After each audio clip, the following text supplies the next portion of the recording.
Is it the right time to buy? Isn't it too expensive already? These are the questions I most often hear from people asking me about Bitcoin. I heard this question back when Bitcoin rose from a lethargic $200 to upwards of $300. I heard it when Bitcoin hit $700, then $1,000, then $2,000 and $3,000, and I'm still hearing it even until now. When I began writing about cryptocurrency last June, the price of Bitcoin had hit an all-time high of $2,800. Today, it is December and Bitcoin had just broken past $10,000. That means if you had bought Bitcoin last June and simply held on until today, you would have made 4 times your money's worth in 6 months.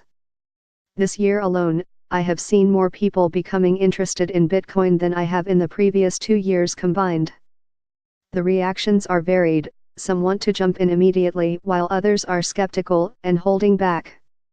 Just this morning, I read 2 articles. One was from a local politician warning people against investing in Bitcoin and other cryptocurrencies, and the other was a comparison between Bitcoin and email. The warning had some valid points, that people should not pour their life savings into this, that prices are volatile and have no safeguards in place. This is sound advice that I myself also give to others.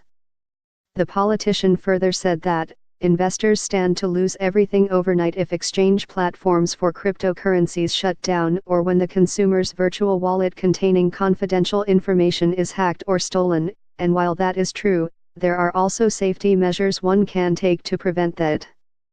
The risk you take in leaving your currencies with an exchange is similar to the risk you take leaving your money in the bank. If the bank shuts down, there goes your money as well. Besides, it is possible to take your cryptocurrencies out of exchanges into your own private offline wallet, so that is virtually unhackable. Life is one big risk. The key to investments, like life, is not avoiding risk, but managing it, and one manages risk by increasing one's knowledge about the matter. The more you know, the better your decisions will be. So yes, if you are too lazy, too unmotivated, or too uninterested to learn about cryptocurrencies, then I suggest you heed Mr. Politician's advice and stay away. As my friend says, crypto is not for the weak of heart. It is an emotional roller coaster ride. The other article was more interesting, as it pointed out that for all the hype surrounding Bitcoin, still less than 1% of the world's population are using it, much less really understand it. The writer compares Bitcoin today as similar to email, which was invented as far back as 1972. 22 years later, in 1994, only 0.25% of the population were using it, but it quickly gained traction after that, and another 23 years later today, well, who hasn't heard of or learned to use email? What is essential to understand about Bitcoin is that it is not just some kind of money that sits on thin air.